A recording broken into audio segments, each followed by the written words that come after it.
Anti-Counterfeiting Trade Agreement. The name is misleading. The original idea of ACTA is to internationally protect intellectual property.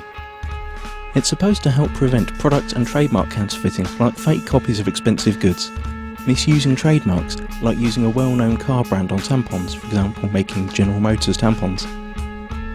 It will safeguard research investments in development of products, e.g. medical patents or pharmaceutical products.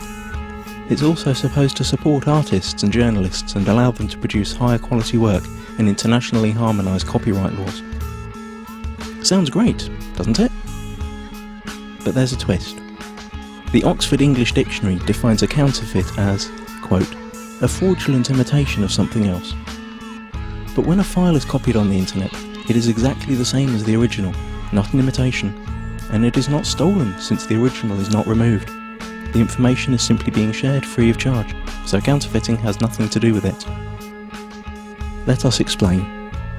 Intellectual property is never really defined within ACTA.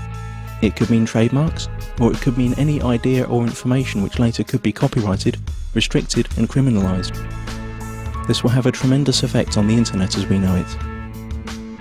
The actual ACTA text covers a huge range of topics and is very complex and hard to grasp, so we will explain what happens on the internet in a hypothetical real-world analogy. Imagine paying for a cookery course.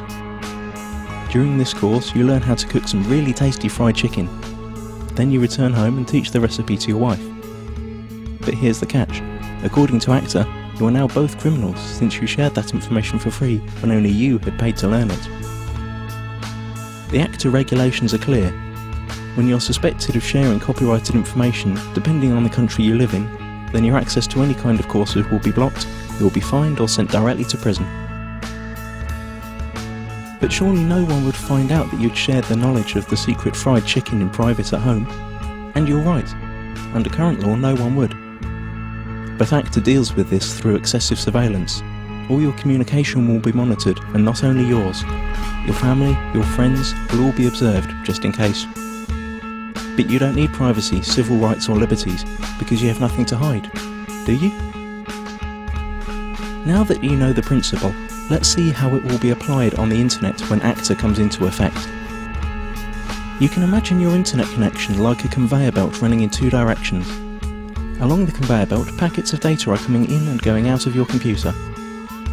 Under ACTA, ISPs, the company you pay for access to the internet, will be forced to open up and inspect every single data package you send or receive to look for copyrighted information.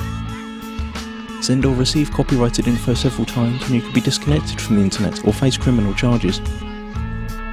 That means if you send an MP3 to your friend through an instant messenger, upload a video of a party which played copyrighted music, or quote a copyrighted newspaper article in an email, you're gone. That's it.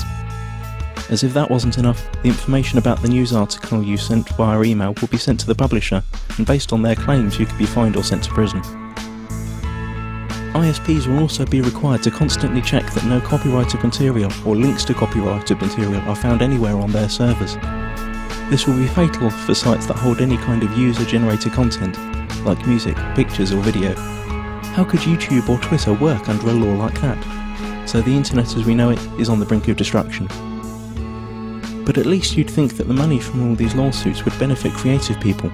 But musicians, writers, movie makers, journalists, software developers and researchers also lose, because they are now held by the same rules.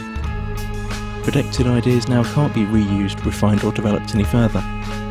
Even parts of sentences could be protected and made restricted by copyright. The whole agreement only benefits a small part of the industry, the so-called content mafia. Media publishing companies like the RIAA and the MPAA, who have long tried to solve the internet problem that threatens their obsolete business model. ACTA is the result of their lobbying within the governments that participate in the negotiations. Latest leaks indicate that techniques that bypass the planned content filter and blocking infrastructure will also be made illegal. And the worst thing? It's all done in secret. If you're European, it's even being done by people who haven't been elected by the public. You've already seen where this is heading on YouTube. Videos are unavailable in certain geographical areas. This obsessive copy protection is also a great tool for information suppression. Once all the internet filters and blocking techniques are in place, virtually all information tagged as copyright could be suppressed. Maybe your critical blog or Twitter account, or the video you made about rigged elections and environmental catastrophes, or even the pictures of your kittens. Okay, maybe not your kittens. Not unless you painted a Coca-Cola logo onto their fur. This all sounds unbelievable for everyone who's had even a small glimpse of how the net works. But remember, those who work on the agreement might not have any clue what the internet is about. And once the treaty is signed, their rules will have to be implemented. The consequences we have to deal with are internet censorship, restricted freedom of speech, loss of net neutrality due to the restrictions of the use of certain protocols, total surveillance of all your online activities, loss of freedoms and restriction of civil rights, punishment like losing your internet access, and we will gain nothing. The time to act for the internet is now. Google ACTA. Load your tweets and photoshops, let it be known that no one messes with the internet, and take it to the streets. Stop the Kraken.